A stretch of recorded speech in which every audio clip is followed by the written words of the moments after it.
also just like to congratulate Lucy on her promotion to Associate Professor this morning. So,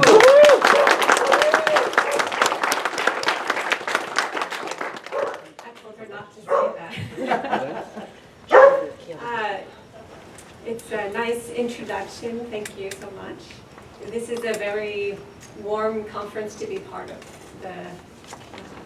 The interdisciplinary ethos that everyone has here is what spurs, I think, all of us to think in new ways about the ecosystems that we live in the ecosystems that we attempt to reformulate in our minds as less destructive with human forces. So I'm going to talk to you about work that I have created with the collective Cesar and Lois. I'm one half of that collective. Cesar Baio is my collaborator. He's based in Brazil. But I think you'll get to know him as well a little bit through our work that I'll share with you.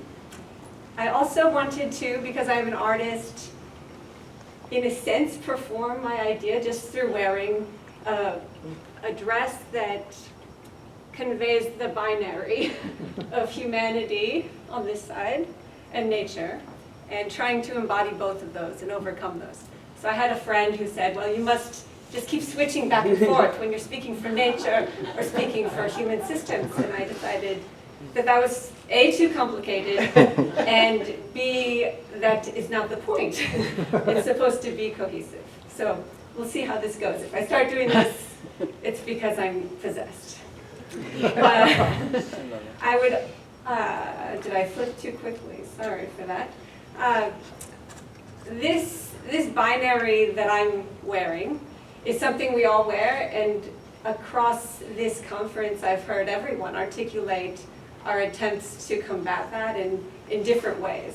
The information that I'm gleaning from this conference is quite important in terms of the work that I want to do, and so I'm very grateful to be here, and I'm thankful to both Diana Gilday and Jason Moore for coordinating and including me in this. Cesar Baio is a media theorist and a digital artist. We also rely on the collaboration of many others. So we work with students who contribute research and sometimes the nurturing of biological systems. And we also rely on those biological organisms as collaborators, certainly as contributors.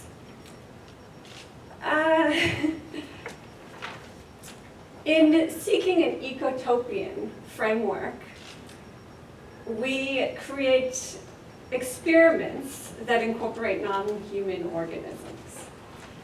We do this in order to better understand ourselves and our societal systems and the values that those systems both produce and the values that are embedded in those systems. We cross microbiological and human systems so that we can reconsider what shapes our human motivations. Along the way, we start to associate more and more with those organisms. And we attempt to think about the systems that we're looking at, both human systems and the broader nature-based systems, in ecosystemic ways that combine both. The organisms that we mostly rely on are fungal or microbiological systems. They are organisms whose networks do what ideal human societies would do. They share equitably across all of the nodes of those networks. They distribute resources equitably as well. This first project I'm going to talk about is called Economic Revolution, eco in parentheses. In this, we compare human societies with the microorganism Cesar polycephalum. Some of you may know this organism. It's known as an intelligent organism because it shares its resources so equitably. It's nice to imagine that we as human systems could replicate that certainly we have the intention. So what we did is we took the organism and grew it across different maps of human cities according to the demographics, the growth parameters, and also the wealth distribution of those cities. This is Los Angeles, where we went across Venice Boulevard and placed the organism in the same concentration as the human population and gave the organism resources equivalent to what the people in those communities also have, at least statistically, and those are monetary resources. We also did perform public actions within those communities. So we went to eateries along that route, specifically places where the Physarum polycephalum ate, because we also put oats, which is the food source of choice in the laboratory for this organism, where there are restaurants and cafes and eateries available. And we purchased food there and shared it with people from those communities and talked to them about what is our organizing principle in society and what happens because of that. What is the organizing principle of Physarum polycephalum and how are we different or the same? What can we learn from that? This is an example of the distribution. So on the very far left, you can hardly see the culture, the yellow dots, because the population is not as highly concentrated as on the east side. And those of you who've been to Los Angeles, you know that the west side is the wealthier area. And as you go east, the population becomes much denser, and also there's great income disparity. So on the west side in Marina del Rey, for instance, there's only one dot of culture and a little bit more for approximately 5,700 people per square mile. As you go further east, in Harvard Heights, for example, there's 23,473 people, which is the equivalent of almost 5 dots of culture. So you start to have more people / Physarum polycephalum located in those areas. And yet the income that gets placed on that is disproportionate to the population. So on the west side, the median income in Marina del Rey is $70,000 per person, where in Harvard Heights, it's $14,000 per person, which translates to 1.5 oats, almost a half oats, versus 7 oats on the west side. So it's a fairly simple data visualization to see what will happen in these circumstances. How does a natural system that is equitable in its growth principles, how does it operate given the disparity that we have across our human cities? And there you have the specific key for population to culture. And I guess culture here has multiple meanings. So what we see is when we grew the Physarum polycephalum across Venice Boulevard, we saw that the population on the west side really thrives. A population that has that many resources does well. It grew quite robust and bright yellow, and the population on the east side blanched. And then, after the population on the west side grew to capacity, what does it do? It begins to spread out further and really mirrors the patterns of stratification and gentrification that we see in human society. At the same time, Physarum polycephalum, it's a mouthful. I say it enough, I should know it. Physarum polycephalum has a different operating principle. It doesn't gentrify. What it does is it grows, and when it links up to another part of itself or its organism, and it is not a single cell, it is not a single organism. It's a network of several single-celled individuals. When it links up and completes the network, it redistributes its resources and only grows to capacity. It will not overgrow what it can support. We did this experiment in different cities. We did it in Palo Alto and in East Palo Alto, which, as you know, for those of you who live here, has one of the world's greatest income disparities. We also did it in 2 different neighborhoods here in Durban, where this compared an all-black Zulu neighborhood to a more affluent, integrated university neighborhood. And we didn't just try to do this experiment. We also went to the neighborhoods and collected stories and talked to people and asked them how they made and shared food. And part of this as artists was trying to understand what mechanisms do we have as human beings in different neighborhoods that allow us to come together and work in a kind of networked way, in a more microbiological way, if we look at Cesar and polycephalum. How do we share resources? We had a happening in a center called the Dennis Hurley Center, which is an organization that feeds about 300 people daily in the city of Durban. And there we looked at the growth of these 2 different cities, the microbiological growth against the demographics of those cities, and again shared stories about food and ate the food from these different areas. This is the growth of those cities. So again, the neighborhood to the west, in this case, the less affluent neighborhood, really blanched and did not grow, where the neighborhood on the east grew and then started to explore. And again, as if we want to borrow the word from human populations, gentrify. While this application of nature systems elucidates human systems for us in new ways, we are also interested in integrating the two in material ways. As artists and technologists, we ask, what can we learn from the patterns sourced in microbiology? We also ask, what new systems can emerge from the combination of our human systems with nature-based systems? And I think this is a question that has come up across this conference, is how do we rethink our systems from different angles? And our angle, we are microbiology enthusiasts, as well as technologists and artists.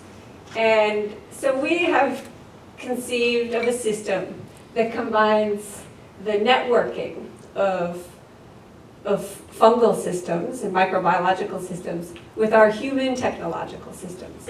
And we think about this in a broad sense of 2 internets intertwining or interacting with one another that can learn from one another, that contribute to one another. And if we think of the human internet as a technological system with signals that can pass through the air and underground, a fungal system is not that different. And we hear more and more scientific studies coming out about the communication network that exists in nature through fungal systems, through the messages across mycelia and spores. We are also influenced by theories that insist that our technologies shape us in very real and fundamental ways. Willem Flusser is a philosopher who spurs us to think about our apparatuses and how they drive our ways of communicating and how those ways of communicating underlie our human values.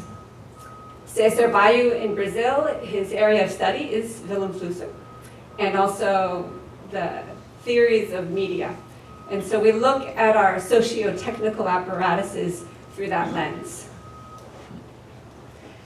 Our question is, what happens when the shape of our societal systems is derived from and incorporates and contributes back to the web of life? What happens when nature's model of growth asserts itself within our human systems? Not just the distribution of resources as modeled in the last project, but within our technological systems and within our human knowledge systems. This next project is called Degenerative Cultures. It creates a bihybrid network in which living microorganisms and AI work together. Books become the substrates for the growth of microbiological organisms, on which an artificial intelligence is based. I'm going to share with you a 2-minute introduction to this project.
That's Degenerative Cultures.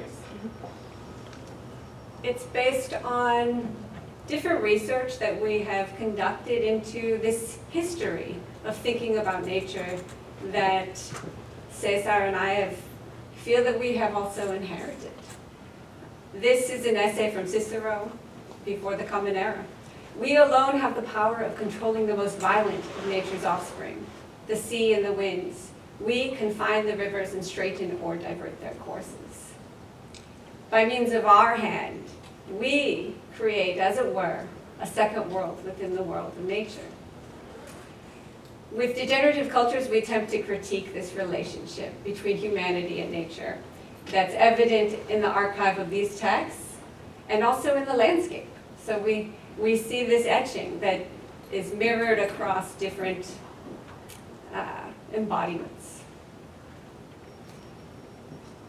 And yet, it is not we alone that have the power to divert nature's course. Here there's a beaver dam that stays an oil spill. And this is a contemporary text, yet that still echoes Cicero. A network of deep and large channels can be dug in hot deserts, as hot as the Sahara. When these channels are connected with the seas and oceans, a network of water channels is created in those deserts. And in this way, the air temperature is shifted. This is an example of the text that our digital fungus, the AI, locates online, compiles into a database, and then corrodes. It corrodes those, it eats those texts based on the growth patterns that it observes in the living organism as it crawls across and redacts this text. Books that document the human impulse to control nature, they become the substrates for these organisms. The organism covers up these texts. The tweets that come out of this system represent a gradual redaction of the text, and in some ways of the human knowledge. the organism physically obscures the text, erasing and ultimately reformulating its content. This bihybrid installation came out of a conversation when we were contemplating how to enact a non-binary system, how to speak to your ecological worldview and many of your ecological worldviews and express a cooperation between human and nature-based systems. At one point, one of us asked the other, what if fungi could tweet? And because we're artists, our method was to propose that concept to an exhibition. And then because it was accepted, we had to figure out how to do it. And then we had this project. Next week, we're going to show this in Portugal, in Porto. And in October, it will be in Singapore. So it's traveling a little bit of the world, hopefully without too large of a carbon footprint. The digital component, the AI, is distinct from other artificial intelligences that are based on human neurology. Much of AI development is predicated on the idea that we want a superhuman. And our perspective attempts to shift this so that AI can reflect equitable microbiological systems and ideally make better systems that support not just humans, but entire ecosystems.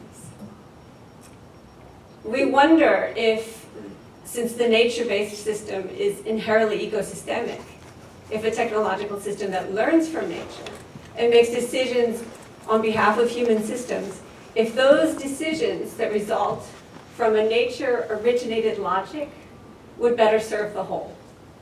Not just human societies, but nature and nature's nodes. This linked AI scours the internet, finds geoengineering and climate engineering texts, and then proceeds to consume those. There is an exchange between these two systems, the living organism and the digital fungus. They both tweet at the Twitter handle @HelloFungus, where users can mention the Twitter handle and prompt further corruption of the digital database. This is a readout on a receipt printer in the live installation of the Twitter feed. We, at one point, asked a literature class to look at this Twitter feed and analyze it. And what shocked us was the debate among the students and the conversation that ensued, really seeking agency and content and communication, and not questioning this idea that the AI was, not the AI actually, the fungus was trying to say something. And we have on our website, Cesar and Lois, we have documentation of this analysis that I think is pretty compelling. It pushed us as artists to think differently about the literary outcome that the fungal reading produced. And we started to look at it. The last reading, this was in Brighton University. No, I'm sorry, the fungus was grown in Brighton University. And I say fungus very loosely because Physarum polycephalum is not officially a fungus. But since there's maybe no microbiologists in the room, I can get away with that. It was misnamed a fungus for a very long time because it acts like one, but it's not quite one. This first text, or this last text by William Lugipen is a text on the aesthetics of Italian garden design. And we thought that landscape design books would be a good format for a living organism to comment on. The unadulterated text, the first tweet. So we have a camera that's reading the text and translates that image to OCR, the way you might with a scanner. The very first text, unedited, is, by means of knowledge, man overcomes the determinism of nature and of natural processes. for it is through man's consciousness that nature and its processes are for man. Nevertheless, nature.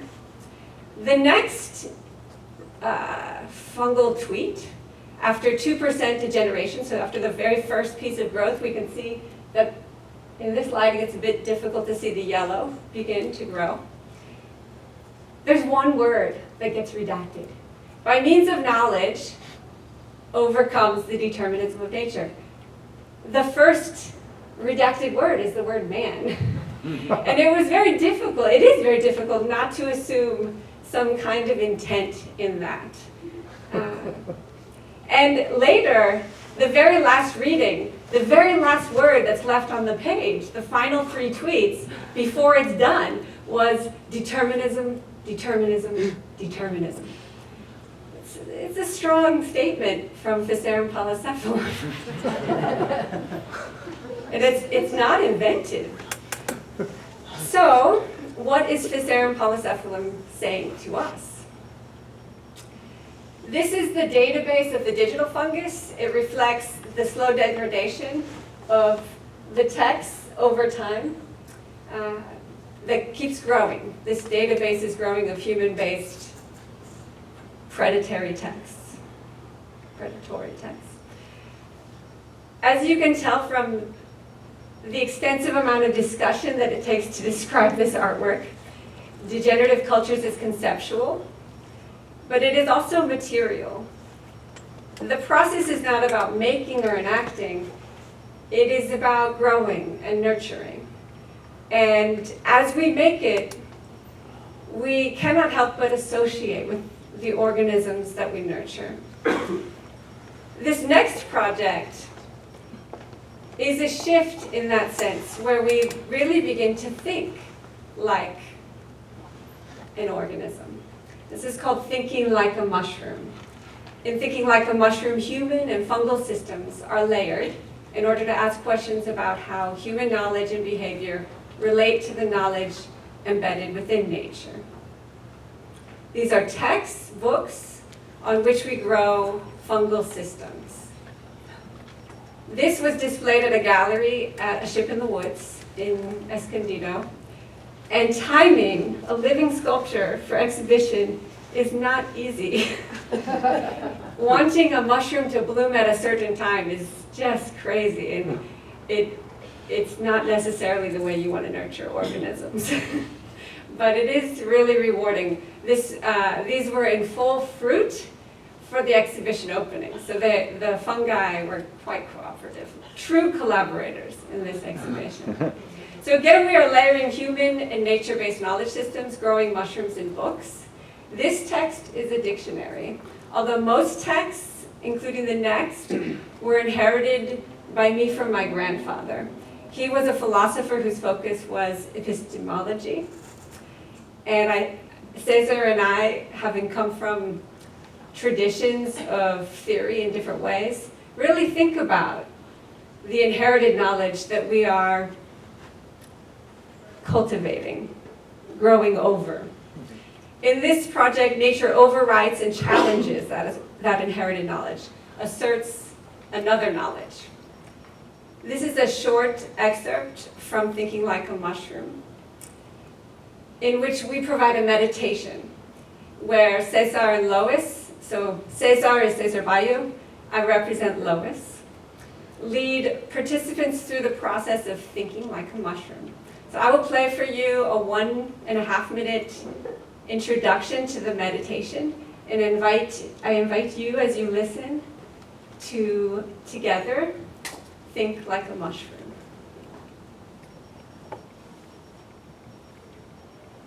The fungus is reading Plato, or is Plato reading the fungus? Which represents knowledge, the mushroom or the book? What is knowledge, and how many kinds of knowledge can exist? Observe the conduits and the circuitry for environmental information passing within and through the fungal system. Desmacilla pass signal. Think with us. Think like a mushroom. You are smaller than you have ever been. Too small to see, too small to think like a human, that is. Float in this small state. You have no consciousness of yourself. You are only floating. Find a dark and cool environment.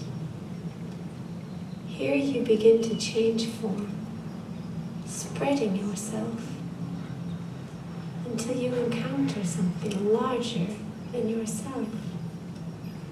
This is the root of a tree.